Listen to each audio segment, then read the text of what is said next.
This is Stories from Elsewhere, a place for strange, unexpected, and revealing tales from here and beyond.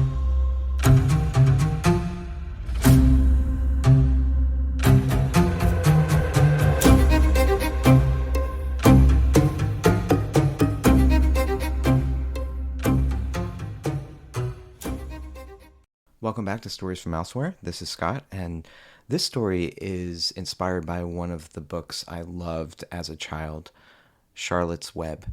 You probably have read it, so this is the Stories from Elsewhere take on it. I hope you enjoy. This is Fields of the Disappeared.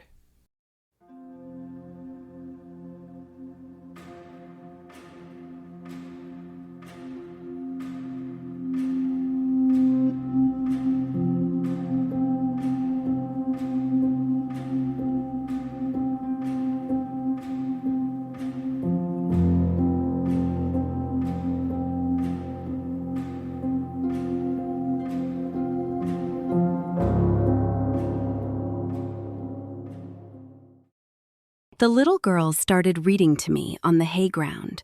I remember how she sat, legs crossed in a way I could never get mine, intent to tell me this story about a red barn and 3 chickens who happily lived there, with no one to chase after their eggs, but not happy forever, because soon the men with crates would come.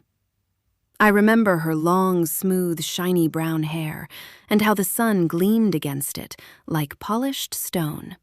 She had lots of freckles on both cheeks. I remembered, too, that her voice was like a small violin I could listen to all day. But I got hungry sometimes and had to go back to Mom in the middle of it and get full. I would always hurry back to the entryway, afraid the little girl had left.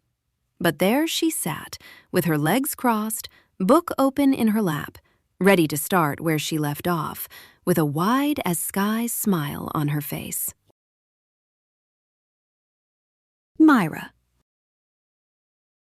That's how I began to learn my words.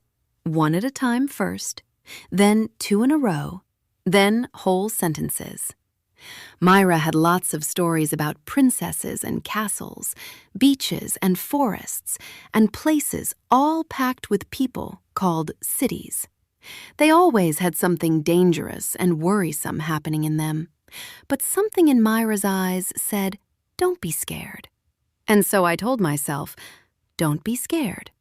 And sure enough, in the end, it was always okay. The princess got away from the bad people who wanted to keep her in the castle. The boy in the city found his parents again. The turtle grew up strong in the sea and found lots of turtle friends. I loved to hear all the different words, like fence and meadow and birds and sidewalks and stores and nights and river.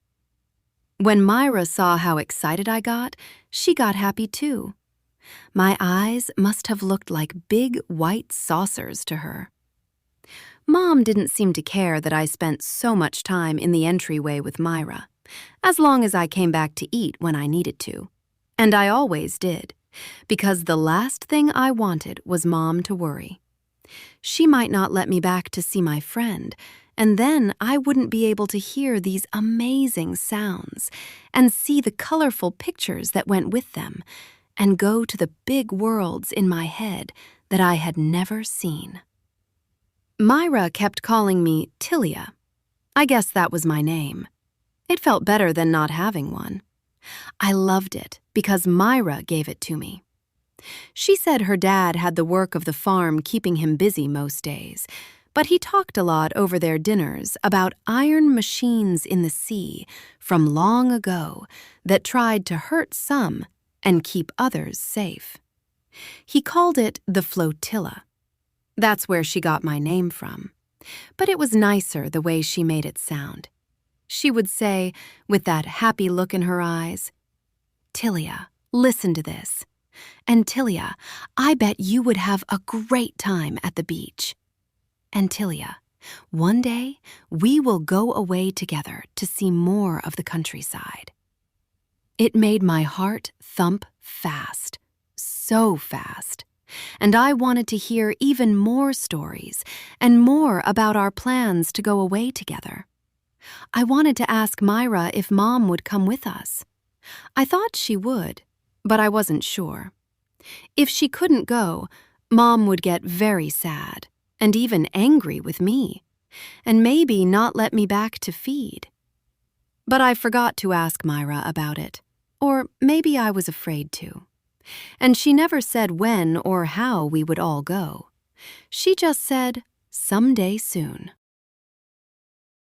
Mirror. One morning, Myra showed me a mirror. She set it down beside the stack of books, and I couldn't wait to see what it was. But when she brought the shiny surface close to me, I felt a big pit open in my stomach. This big, white, crooked streak ran down my head, and my eyes sat at the edges of two blotchy patches of black, like someone dropped them there by accident. My nose looked like a gigantic pig's foot, and pink as a pig's would be. My ears were two different sizes, one with white and black blotches, and the other all black. One had the shape of a fence hole. The other looked like a leaf with a small bite taken out of it. I think Myra could see how upset I was, and she just kept saying, "Telia, don't you see how beautiful you are? You are the most beautiful calf in all the world. No calf ever born could be prettier than you." Myra always knew how to make me feel better. She left the mirror with me, and I got used to seeing myself, so it wasn't so bad after a while. I don't think Mom had any interest in the mirror, and so I didn't show her.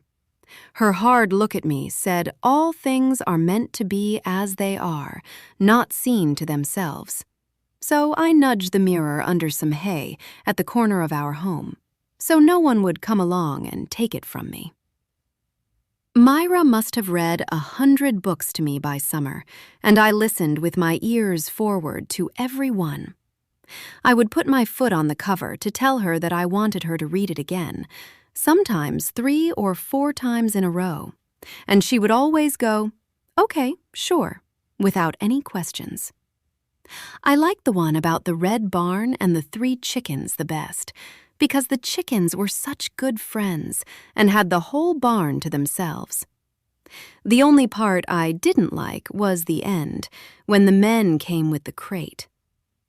Every day, Myra would touch my nose and say, "I know you can't say things, Telia, but I think you really understand all this. I can tell you do.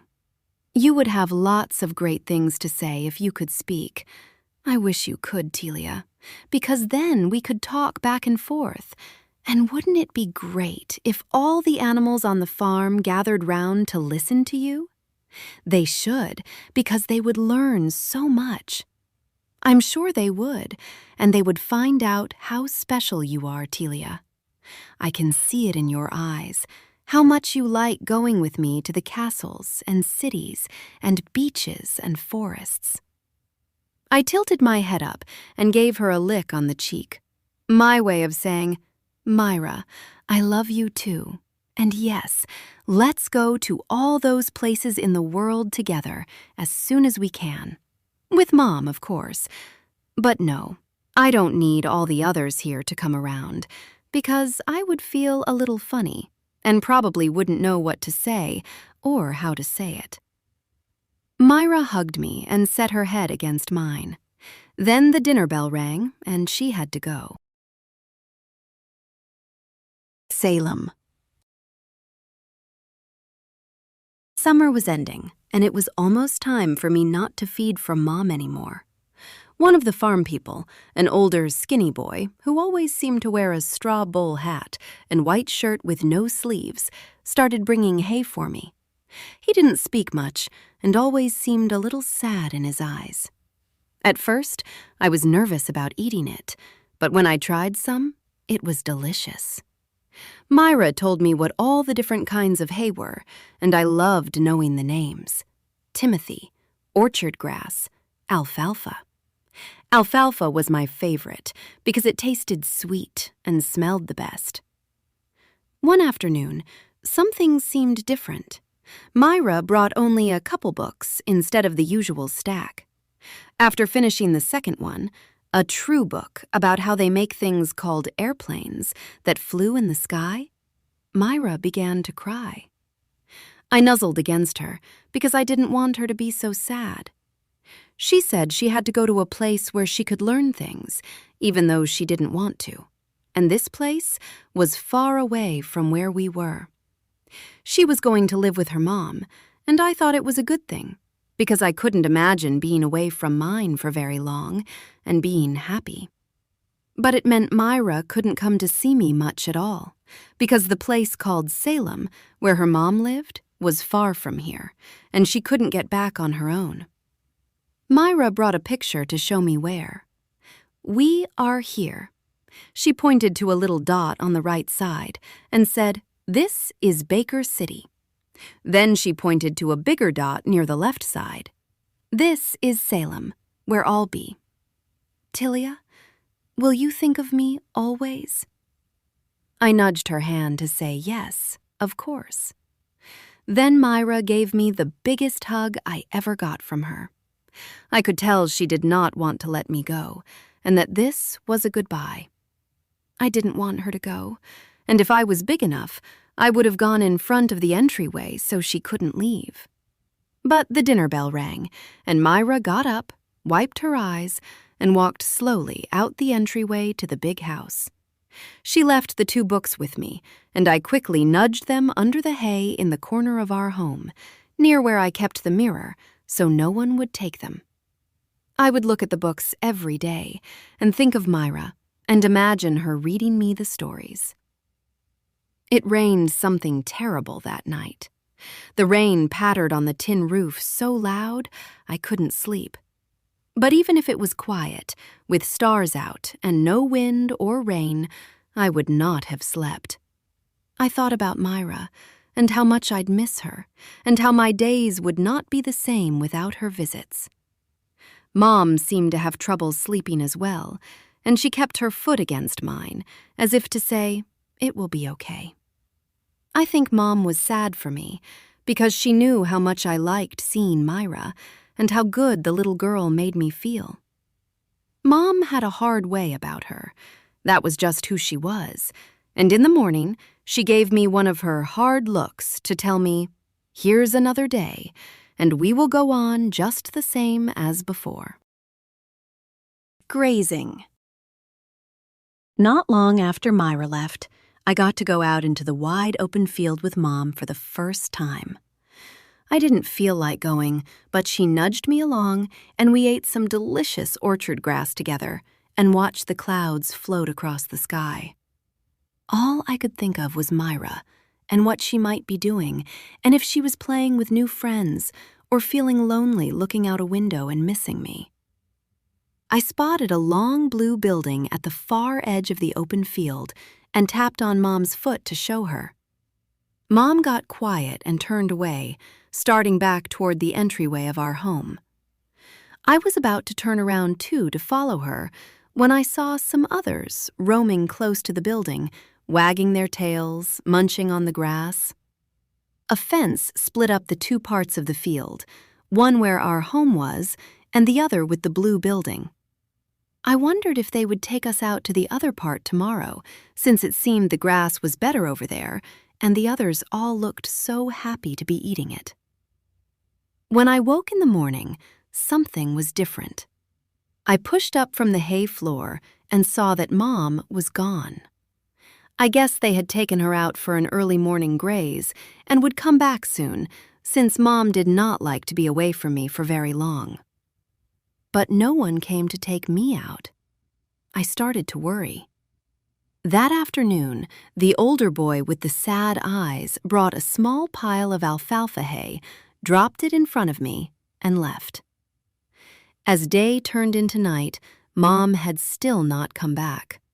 I got even more worried. I began to pace our home and felt for the first time how small and cramped it was. If only Myra was here, she would help me find Mom and bring her back. But Mom never came back, and Myra was in Salem, going to a place to learn things, and maybe thinking about me, but maybe not. I moved some hay off one of the books she had left me, the one with a big airplane on the front, but I could not bring myself to open it because it would make me remember her violin voice and her happy laugh, and I would be too sad. I laid down and rested my head on the book instead and imagined Myra reading it to me, telling me about the men in the factory who brought in huge wings on trucks to put the plane together. They had lots of people from nearby towns working on it, so it would be ready soon. And sure enough, the day came when they brought it out onto what looked like a giant road, and the plane was white and blue and twice as big as it was in the book. So big that it could hold me, Mom, and Myra in it all at once, and we would go zooming down the road inside the plane, looking out the windows together, seeing the fields and the buildings and trees racing past. And then we would lift up into the air, going higher and higher, off to a faraway city, to a forest with knights and princesses, to a beach by a blue-green sea full of turtles. Sleep tugged at me. This way, it said, this way. And after a while, I couldn't say no, and that was okay, because I thought for sure I would wake up and Mom would have her foot next to mine, and Myra would bounce in with the sun coming up, as she always did with her big pile of books, and we would have another day, as Mom liked to say, just the same as the one before. But when I woke up the next morning, it was only me laying on the hay floor in the cramped square room, the pigs next door grunting in their soft way, and the buzz of the occasional fly that landed on my nose. August. 7 summers came and went, and before each one I told myself, this is the summer it will happen. I will meet Mom in the open field again, on the side with the sweetest and longest orchard grass, back from her long trip to another farm, which is where they take some of us when we grow up. The older boy would lead me through the fence opening into that half of the field, closest to the long blue building. I would join the others, and we would swipe happily with our tails, not minding the biting flies, because the grass was delicious. I would spend my nights in the field, and the stars above would shine like 1,000,000 fireflies pinned in place, and I could go down on my front legs, roll over onto my back on the cool, wet grass, and look as long as I wanted at them. I would like to get that one, and this one, and that one. Mom would be back, and we could do it together. And Myra, too, visiting from Salem, finally. And I would ask the stars for all of us.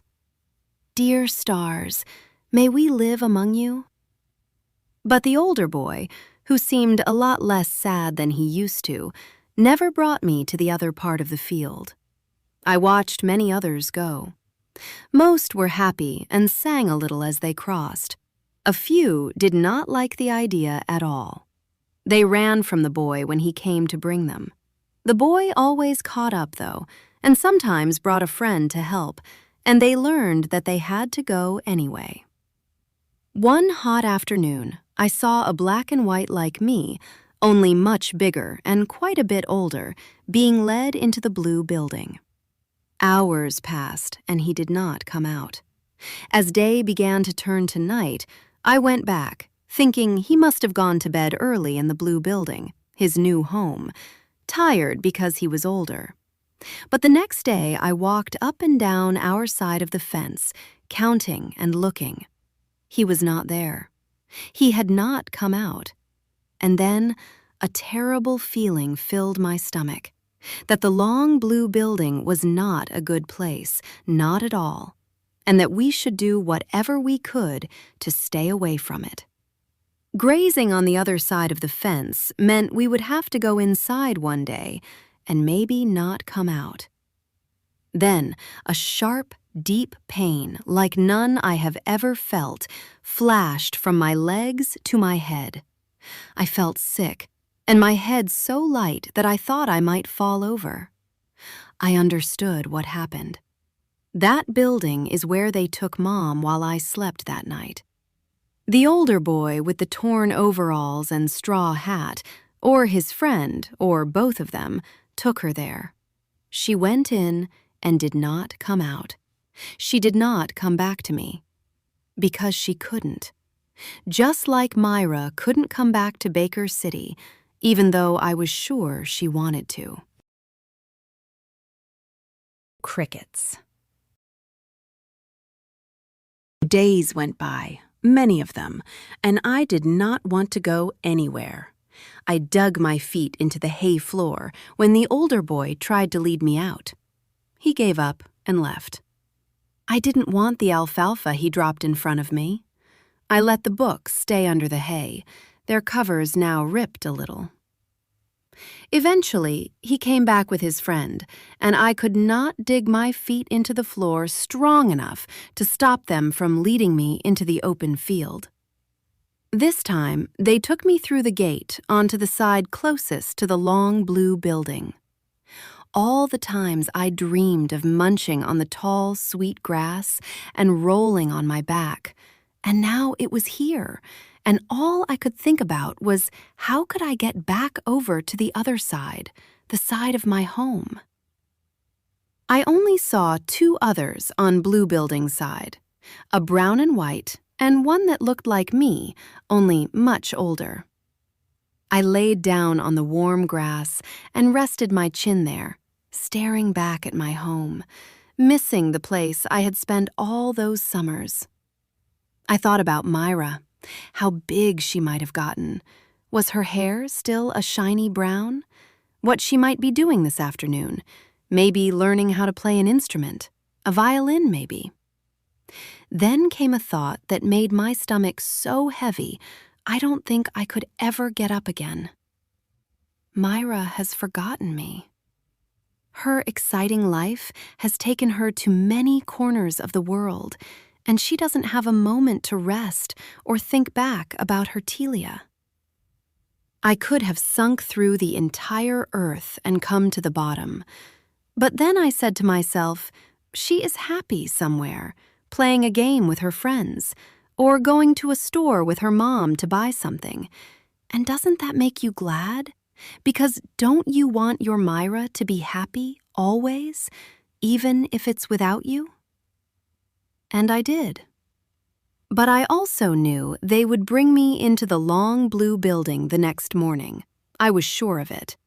And so that night, my first in the field beside the building, I barely looked up at the stars. I drifted off to sleep with the crickets chirping, as if they were singing me a goodbye song. So long, so long, so long. I never liked crickets much, or the sound of rain, but I wished it was raining now instead, and that I could fall into the sound of drops pattering on the ground. I wished dark clouds covered over the stars so I wouldn't have to see their small specks of faraway light. Lights. I had a dream I was floating up from the warm, deep blue waters of the sea.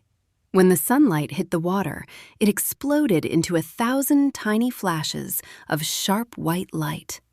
Those flashes swirling all around me, like bits of stars, falling from the sky and leaping out of the sea, carrying me with them, sending me upward. In a story Myra read to me once, a boy swam in a sea like this, and the sun lit up a gigantic pile of treasure beneath him. Diamonds and blue gems and gold. Not too far from the edge of the beach. The boy dove down to get the jewels, but he couldn't reach them. But he tried, and he tried, and he tried again. He tried until he was too tired to try any more. So he turned onto his back and let the current take him. He thought it would bring him back to shore, but it took him out to sea instead. But this was not a dream. This was happening in the dark, in the middle of the night, over the field closest to the long blue building, now just a small block of darkness below me. The full moon shone down in a single wide beam as I floated up toward it, no weight in my body, legs hanging in the air as I imagined they would in water. I smelled smoke from burning orchard grass or alfalfa and felt a strange kind of heat from inside. I looked up, and the moonbeam had become a bright waterfall of white and yellow and red light. Not like a moon at all, but a sun, and I was going up into it. I could not stop myself. Like the boy on his back in the current, I let myself go and closed my eyes so the light wouldn't hurt them, hoping the heat blooming in my belly would cool. And then, all of a sudden, the white light vanished, and it was replaced by a dim blue, like the real moon had come back. I felt a smooth floor under my feet. I was standing in a circular room with a square silver table in the middle. I thought, they've taken me inside the long blue building, and this is what it looks like. But nothing about the room seemed like it fit. Nothing was made of wood. There was no dirt or entryway. That's when I saw 3 small children standing against the far wall, looking at me. I got excited, thinking maybe it's Myra and her new friends, that somehow they found their way back to Baker City for a visit. 2 of the children moved a little closer, stepping into the soft blue light shining down on the table. I could see that their eyes were big and dark. They had no noses, and their skin was very pale, almost gray. One of them held what looked like a long stick with a sharp point. I heard him say, "Don't be afraid. Get on the table, please." His mouth didn't move. He talked to me in my head. "It's okay," he said. "What we need to do won't take long." Table. I did not want to get onto the table. I was afraid. I didn't believe him that it would be okay. I said this in my head because I knew that was how they could hear me. "Get on the table, please." "And if I won't?" "We will have to put you on the table." "Why?" "You have something we need. To continue on." "What are you going to do?" They didn't answer that, and so I knew it could not be good. Something to do with the sharp stick. "I will do as you ask, but first, can you take me to see my friend Myra? Just for a little?" The one with the long stick looked at the other one beside him. It seemed like they were talking it over with each other. The one behind them, a bit taller than the other 2, came around the side of the table toward me. This one's voice was warmer, softer, like Myra's. She touched my nose as Myra had so often done, with gentleness. "You are different from the others we've taken," she said. "You have much of your world in you. This is from your friend." I said, "Yes, yes it is. She is very special and I miss her." "Tell us, what is needed?" The question felt like a test of some sort. I thought long and hard because my answer would probably mean the difference between seeing Myra and not. "What is needed is to get rid of the long blue building, and for all of us to live together in a place where there are as many books as we ever could read in a lifetime, or be read to from. If we could have 100,000 stories, we could live in them, and no one would ever be sad. And at night, we could sleep in wide open fields under the stars and imagine what it would be like to live among them while we dream. We would wake in the morning to find more books and more stories all around, and so it would go on like this, day in and day out, for the rest of time. And the earth would give us more of what we would need, because it would feel happier too, since we were happier, and more a friend to it, because we were happier. Maybe then you all could live with us too, or come visit without needing to use the table for whatever you use it for. We could give you what you need without you needing to take it. She stared into me a bit with her big dark eyes, and then went to the wall behind me, touching something there. The dim blue light above the table faded out, and I felt the room begin to move. A high-pitched whirring came up through the floor. It hurt my ears a little. Then she was beside me again, reaching into my head to find out where to go.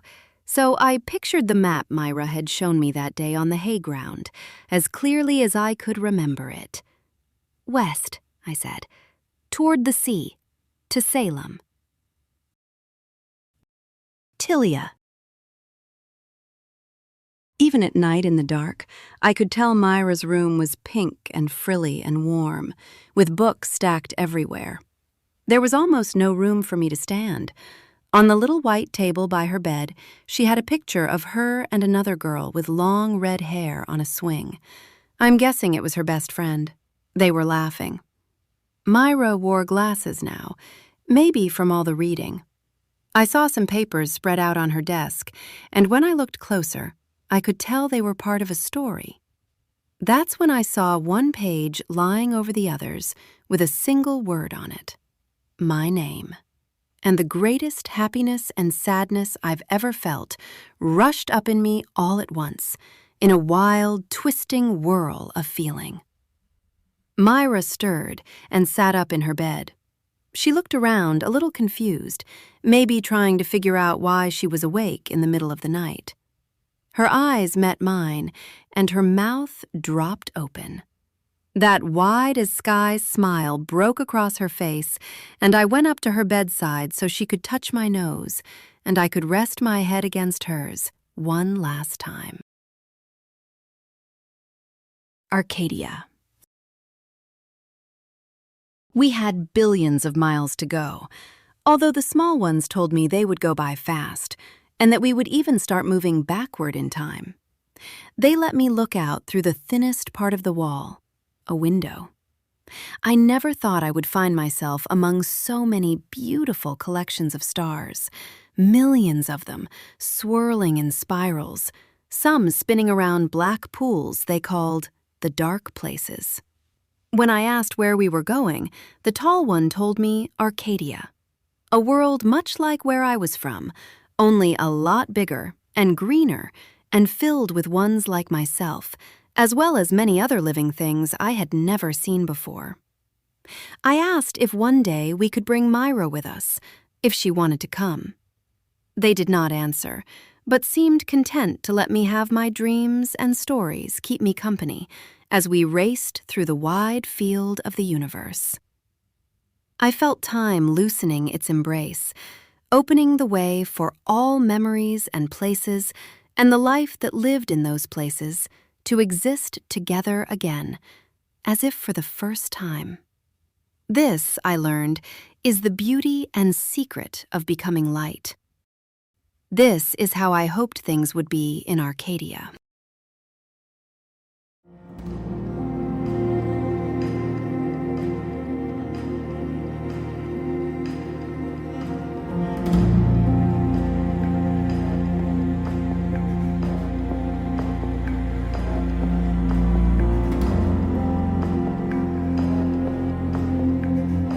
For more adventures into the unknown, subscribe to Stories from Elsewhere at storiesfromelsewhere.com. Follow, comment, and share to help us grow. See you on the other side.